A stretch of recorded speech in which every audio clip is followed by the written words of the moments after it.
तुम्हें इस देश में अधिकार जमाने के लिए जिस जिस भूमि पर तू कदम रखेगा वह सब कुछ तेरा हो जाएगा। जहां जहां तू पांव धरेगा वो सब तेरा हो जाएगा। इस अधिकार को अपनी जिंदगी में उपयोग में लाने के लिए परमेश्वर पिता ने हमें कुछ कहा है। हमें अधिकार लेना है। प्रतिज्ञाएं ऑलरेडी दी जा चुकी हैं।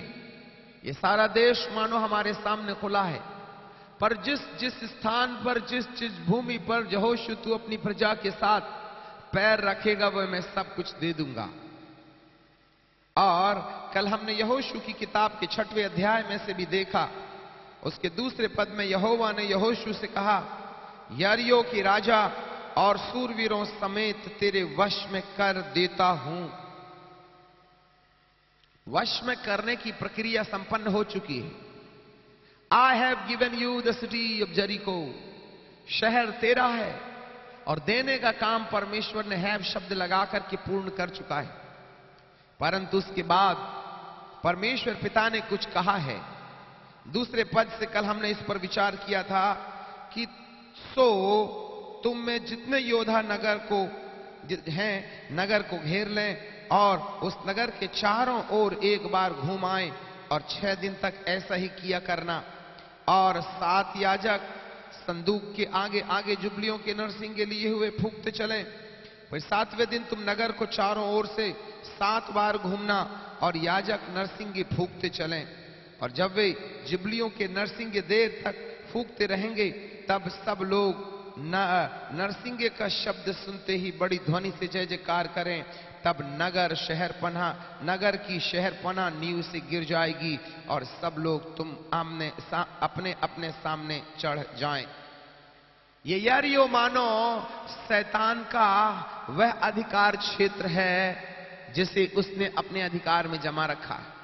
यह सारा की सारा संसार उस अधिपति की अधीनता में है।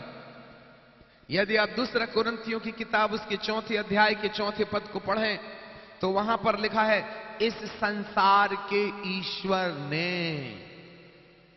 उसे संसार का ईश्वर कहा गया है। वो स्वर्ग और पृथ्वी का सृजनहार नहीं है, वरन वह संसार का ईश्वर है।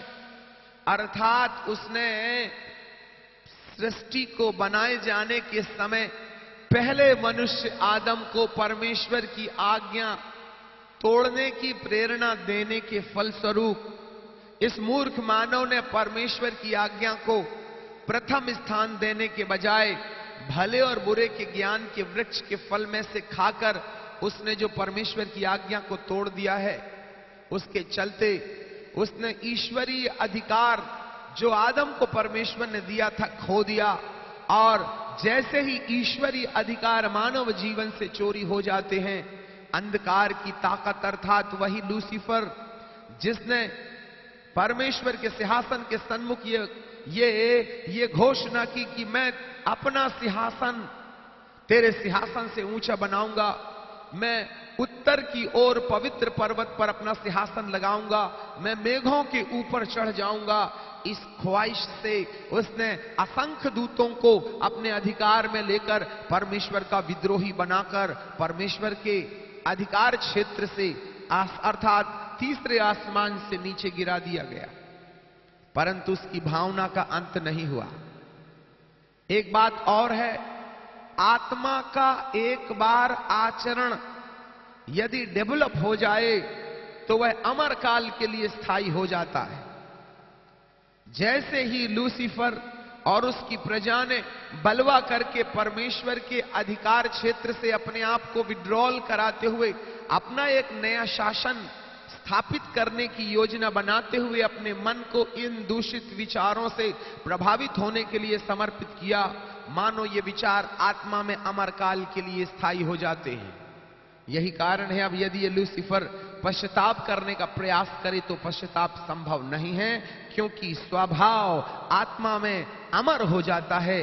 पर मनुष्य एक ऐसा अस्तित्व है जहां उसे देह में रहने के दिनों में अपने स्वभाव के अंदर आने वाले उतार चढ़ाव को यदि वह अपने परमेश्वर की दया से मौका दे और यदि मन परिवर्तन के द्वारा देह में रहने के दिनों में यदि वह परिवर्तित कर दे और मरने से पहले जो आचरण उसके जीवन के अंदर में होता है, मरने के बाद वो आचरण उसके जीवन के अंदर अमर काल के लिए स्थायी हो जाता है।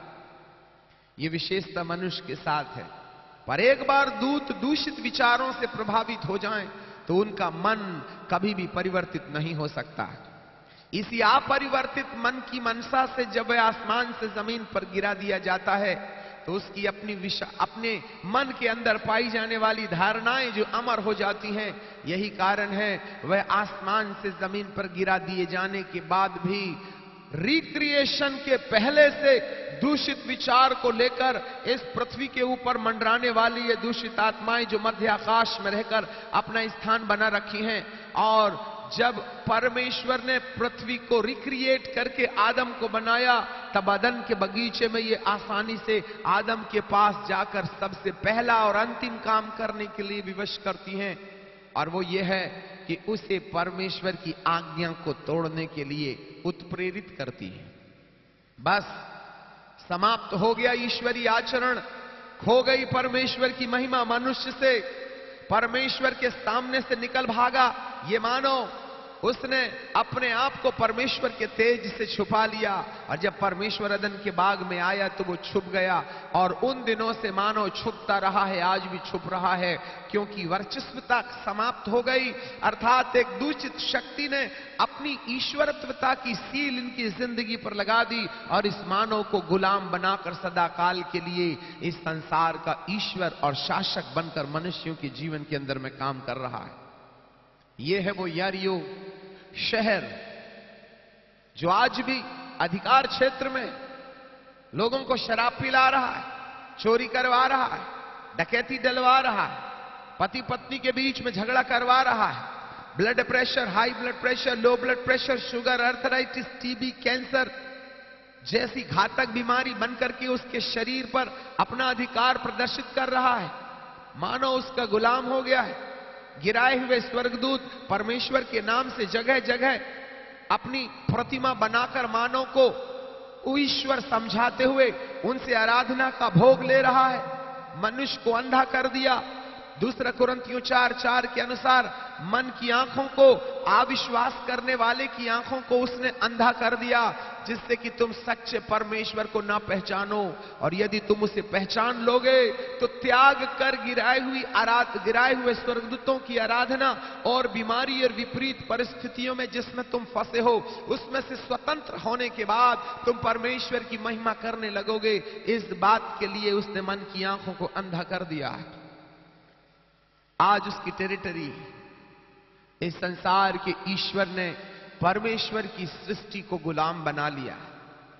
छोटा बच्चा जब पैदा होता है उसे झूठ बोलना और चोरी करना सिखाना नहीं पड़ता। मून, स्टार, काऊ सिखाते सिखाते गुरुजी नहीं, मामा पापा के बाल भी चले गए, परंतु कभी उसने मून स्टार नहीं सीखा। परंतु बच्चे ने किताब फाड़ दिया, उसका जवाब किताब फाड़ के देना चाहिए। इसको सिखाने के लिए बच्चे को ट्रेनिंग देना नहीं पड़ता। मनुष्य अपराध सीखता नहीं, उसके खून के अंदर पाया जाता है। इस संसार के महाराजा ने तीसरे आसमान के महाराजा ने नहीं, ये डुप्लीकेट पिता ने जो आज ईश्वर बन करके हमारे खून में अधिकार बना रखा है, मानो यरीहो शहर है जिस पर एक बड़ी दीवार का घेरा लगा हुआ है। मेरे प्रिय, दूसरा कुरिन्थियों उसके 10वें अध्याय के 3 पद में हमने देखा कि हमारी लड़ाई के हथियार लहू और मांस नहीं है, वरन गढ़ों को ढा देने के द्वारा के लिए परमेश्वर के द्वारा सामर्थी हैं। गढ़, इस संसार के राजा ने हर मनुष्य के ऊपर गढ़ बना के रखा है। बीमारी का गढ़ है, मुसीबत का गढ़ है, चिंता का गढ़ है, परंतु परमेश्वर पिता का हम धन्यवाद करते हैं, यीशु मसीह ने अपनी मृत्यु के द्वारा उस गढ़ को तोड़ दिया है।